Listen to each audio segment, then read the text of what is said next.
ഇന്ന് ഗുരുവായൂർ ഏകാദശിയാണ്. അപ്പോൾ എല്ലാവർക്കും ഏകാദശി ആശംസകൾ. പിന്നെ നമ്മൾ സാധാരണ കപ്പയും ചേമ്പും കാച്ചിലും ഒക്കെ കൂടി പുഴുക്കുണ്ടാക്കുക.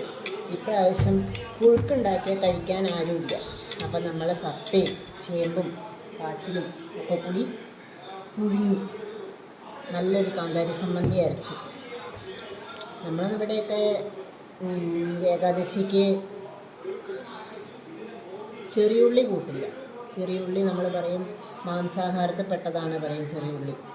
അപ്പോൾ ഇന്ന് നമ്മൾ ചെറിയുള്ളി ഇടാതെ കാന്താരിമുളകും ഉപ്പും കൂട്ടി സാധാ ഒരു ചമ്മന്തി അരച്ചതാണ്. ആ ചമ്മന്തി കൂട്ടി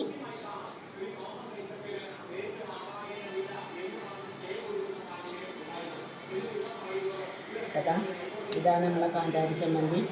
ഇതും കൂട്ടി നല്ല രീതിയിൽ പിടിക്കാം. എല്ലാവരും ഇങ്ങനെ കപ്പയും ചേമ്പും കാച്ചിലും ഒരുമിച്ച് വെക്കാറുണ്ടോ? അതോ വേറെ വേറെ പുഴുങ്ങാണോ ചെയ്യുക? ഒരുമിച്ച് പുഴുങ്ങിയ ഭയങ്കര ടേസ്റ്റാട്ടോ. അപ്പോൾ എല്ലാവർക്കും ഏകാദശി ആശംസകൾ.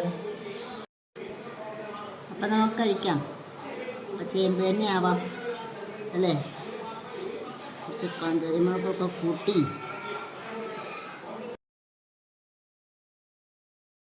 അപ്പം നമ്മളെ ഇല ഫുള്ള് ക്ലീനായി. 2 കഷ്ണം കപ്പ മാത്രം ബാക്കി. അപ്പോൾ ഇങ്ങനെ ഭക്ഷണം കഴിക്കുന്നവരുണ്ടെങ്കിൽ ഒന്ന് കമൻറ്റ് ചെയ്യണേ.